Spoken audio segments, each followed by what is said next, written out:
mag-assemble tayo ng office chairs na Miss Black without art. So, simulan natin. So, kailangan lang natin ng cutter para mabuksan siya.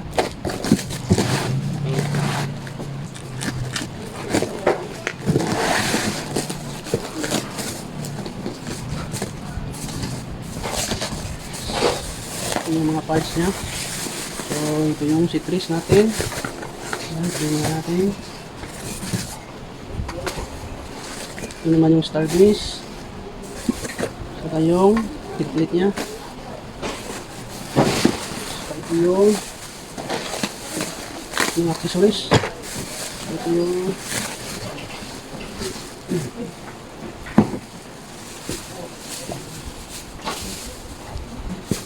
backrest ito. So ito yung mga accessories na meron siya dito. Caster, saka gasket. Saka ito yung heat plate. Tabi na natin.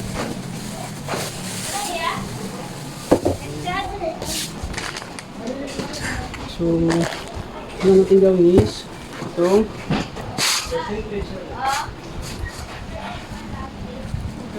yung unang step na gagawin natin. So, ito is yung base. Okay.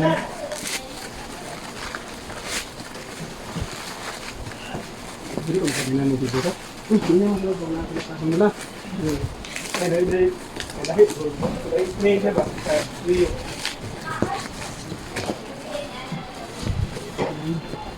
So, ito yung base niya. Yan. So, chrome base ito. Base or star base. So, ngayon. So, pansin nyo dito sa base yan. May mga butas. Yan. Para yan sa caster niya. O yung wheels. So, dito impact. Dito yung mga tools niya. Ito yung caster. Ito yung bolt na allen. Ito yung paslip niya. Hydraulic. Hindi lang sila naman dyan. Ha? Oo. Kasi nila bugit? Kasi nila ba natin sa mga? So, sagdan natin. Ito yung base natin. Or start is na 320 tsaka chrome siya. So, ito yung caster. Paglagay dito. Ganyan lang. So, yan. May butas. Para yan dito sa caster. Ayan. So, meron siyang 5 braso. Gusto yung caster niya. So, nylon ito. Nylon na material. Ganyan. Tapos, ganyan. So, ganito lang kadali paglagay ng mga caster niya. Yan, caster. Yan. Yan siya. So, dating gawin is itong gasket niya. Ito yung chrome na gasket. Yan.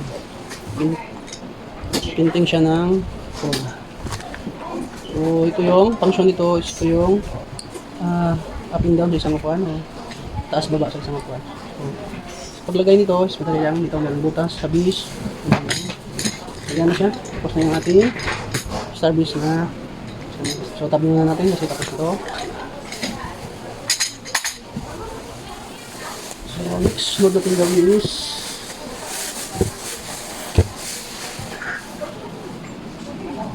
ito. So, ito yung C-trees ng ating upuan. So, mapansin nyo meron siya dito mga butal. Ito yung mga tinat siya dito. Tatlong tinat para yun sa arm. Preparation sa arm niya. Itong tatlo. So, itong office na chair na ito is wala itong arm without arm ito. So, ito naman para ito sa head plate ito. 4. Dito yung para sa backrest na connected. Dito. So, yan yung itong mga tinat ang tawag yan. So, ito yung sa ilalim ng ating C-trees. Ito yung harap. Yan. So, maze ito na black. Yan, okay. So, ito yung una natin gawin. Yan. So, ang material nito is maze black. Ayan. Galing niya board. So, ito yung una natin gawin. So, ang kapal nito is mga 4 inches na upholstered coverage sa langis na foam. So, ito yung unang gawin natin. Next.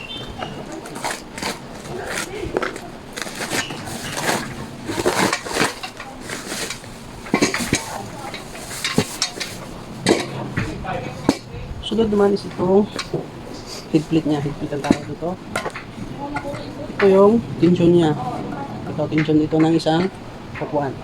No, dito tension. Complete ang tawag nito. Ito yung tension ng function. Saka ito yung sa up and down. Ayan. So, ito yung tension. So, meron siya dito nakalagay na ito, 12 tension, losing at saka tighten. So, kapag gusto mo yung upuan mo, ganun talaga siya. Nakahiga na masyado dito niya lang, siya ihigpitan. So, lang yung uputin nyo ito para hindi siya masyadong mag-tilt. So, ito yung adjustment ng tilting. So, ngayon, sa pagkabit dito, meron siyang 4 na butas yan para dito side clip. So, yan, kabit natin. So, ito sa ila ha. Nagkanalan ng item device. Ayan. So, ito yung mga ito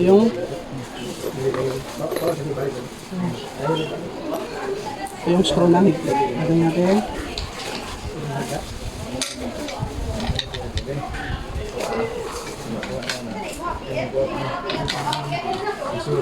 Tapos, pinagtayagan.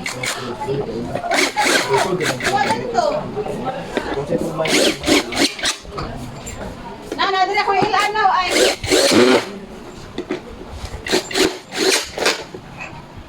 Ray! Hindi pa ulit niya, Ray! Wala may pangalan ko, Carlo? Wala may pangalan ko.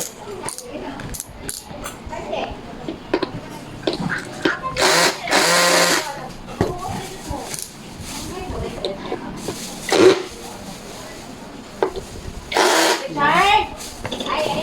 So, yun na. Tapos natin ilagay yung so, ganito yung position niya. So, meron kayong gun. Kung wala, pwede naman na lumano. Meron naman siya. wala ko na nagkakabiyat mga. Ito sa sakit madras. Higpitan lahat. Ako na po nasa sakit madras. Ganyan. Ganyan. So, sunod ito, gawin natin is yung tawag ito yung citrus nyo naman. So, citrus dito natin ikabit yung citrus dito. Isa, dalawa, tatlo, apat na pinat para sa citrus yan. So, kunin ko yung citrus. Oh, paano?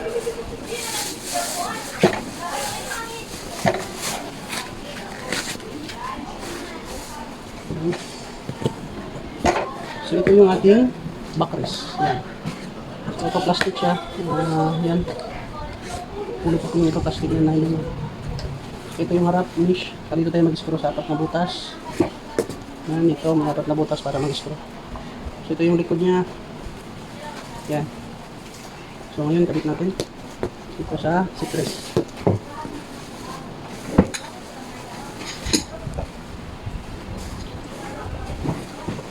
Kabit natin. Ayan. Yan. Yan lang siya. Tapos meron siyang mga bolt. Yan. Kalagyan natin ng washer. Ah. Ah.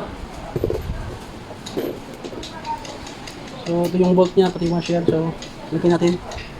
Ito yung back face niya. Kabit natin dito sa citrus. Ganyan lang. Yan.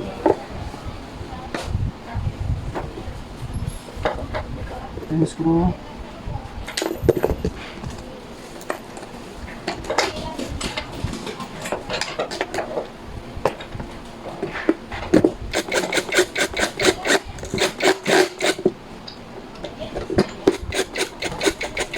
Ayan. Tapos ito dalawa. Parang ito. Ayan. Ayan. Tapos, higpitan natin. Higpit. Ganyan.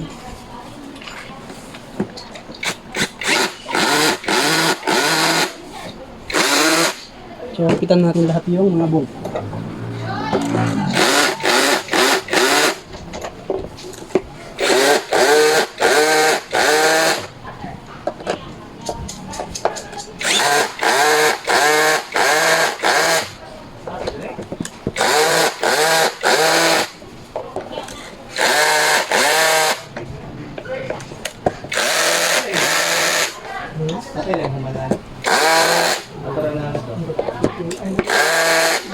Yan.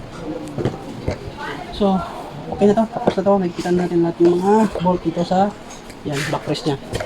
Dito sila nakikita natin. Sa head plate. Tsaka kung pansin nyo, meron pa dito tatlong tinga. Tsaka dito. Yan yung sa arm. So, walang arm tong share na to. So, hindi natin lagyan. So, tapos na to. Yan na to.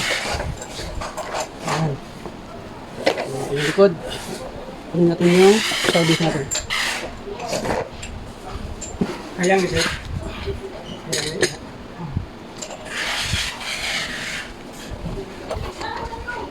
So, kabitan natin yung ating fixtures.